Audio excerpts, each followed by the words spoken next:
Hello, everybody. Hi. This poem is called Deadening, which is a Swedish word for cleaning up your possessions so your descendants do not have to.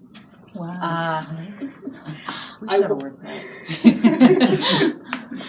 I watch as my family slowly sells off pieces of my memories to the highest bidder. Items never to be seen again, having lost their usefulness to the sandstorms of time. A cabinet we stored shoes in, from muddy sneakers to snowy boots. Drawings by a warrior ancestor whose name was lost to time. A series of books by a beloved author. I'm so sorry. The antique crystal tchotchkes that used to bring them a smile.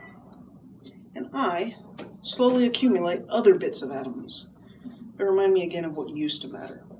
All to scratch the itch of a time lost to the ether. A Mardi Gras to bloom, with a crew sharing my name.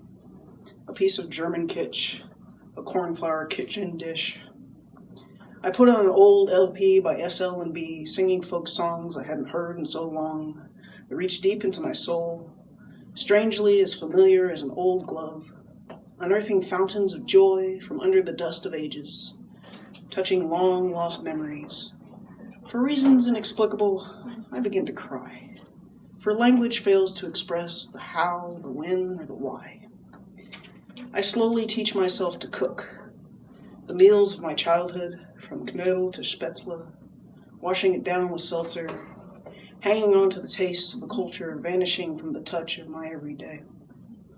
It's funny how objects and melodies become treasures as the years drip by, onto the wheels of eternity. We grasp them lovingly, feeling only the love of those now lost to time. For in the end, no matter the comfort of the material, that is all we have. Thank you. This poem is called Berlin 2001. We left the familiar confines of Hessen, driving deep into the once forbidden East, beyond the border towers of yesteryear, flying at 140 kilometers per hour up the Autobahn to visit Ismail's flat in the reunited city of Berlin. We tour the Mercedes-Benz plant, jumping in and out of fancy new cars, pretending to drive them. But my dream car, the Smart, stood neatly in rows outside, having not yet conquered the world's highways in those days with its colorful, efficient cuteness. Together we traversed the remains of the Berlin Wall, once a deadly divider, now a giant canvas.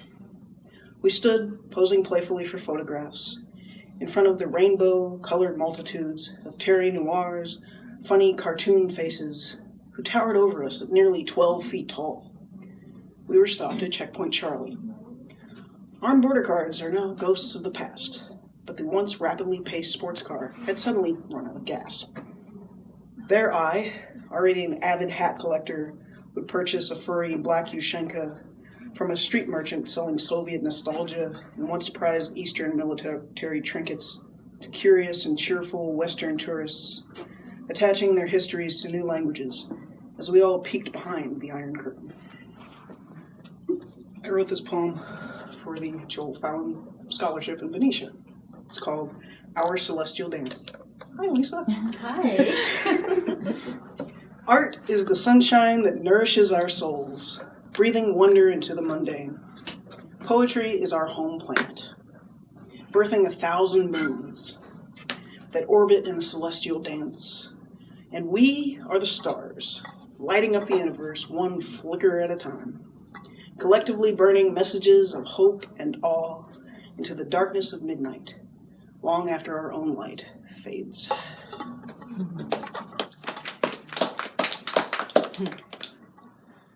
This poem won Best in Class at the Marin County Fair for moon-themed haiku. It's called Bovine in Orbit.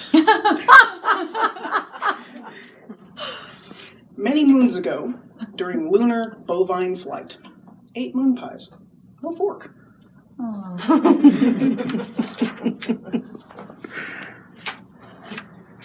That's awesome. I grew up in a town called Enid, Oklahoma, and there is a bridge for the railroad that trucks keep hitting it, and they've painted these giant shark teeth on it. So I wrote a poem about that bridge. It's called East Main Noms. In the downtown of Enid, that's my old hometown, stands a hungry railroad bridge with great renown. He's 11'4" from his teeth to the ground. If you're a trucker, you best avoid East Main Street, because that old bridge is after a treat. He'll open you up like a can of sardines, because for the noms, he's quite keen. He's chewed on a cookie truck, followed by a soda truck to wash it all down. Doesn't matter if your cargo is edible, he's got a taste for your yummy scrap metal. His teeth are ready to chomp on down. Most bridges say, don't feed the troll, but this bridge has got its own soul, and he's ready to make you roll. So if you find yourself on East Main, staring into his mighty white teeth, you best turn your rig around, or all the local folks are going to laugh you out of town, along with your autograph upon a ticket that says, pay attention, clown. Let's all raise a toast to the shark bridge the town created as he opens a semi of beer with that smile serrated. That is an audacious rhyme scheme. Edible scrap metal. That's even better than kitchen. I'm keeping track. This will be my last poem. It's called What's on Her Mind. I know my history, but what's her story? What's your story? For every woman allowed to grace the pages of history books, there are millions more achieving miracles that are overlooked. Where are they? What do they have to say? For this is not the era of women should be seen and not heard. Nay, this is the era of every woman must raise up her voice. Every woman must have free choice. Every woman must have a vote. And I hope that this will be the era of the ERA, where women are seen and treated equal every day.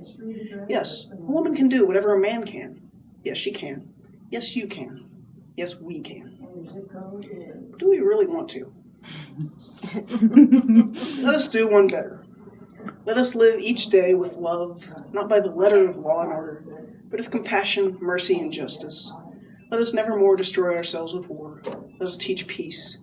We all hold within us the keys that shall make the fighting cease. Let us act to save this earth for the sake of every child that we birthed. Let us choose a life of cooperation, not one of greed and exploitation. Now is the time for all humankind, sisters, brothers, and non-binary alike, to choose to unite, to build a world so open and kind. And that is how we make her story become more than just a bedtime story. And that was what was on her mind. Thank you very much.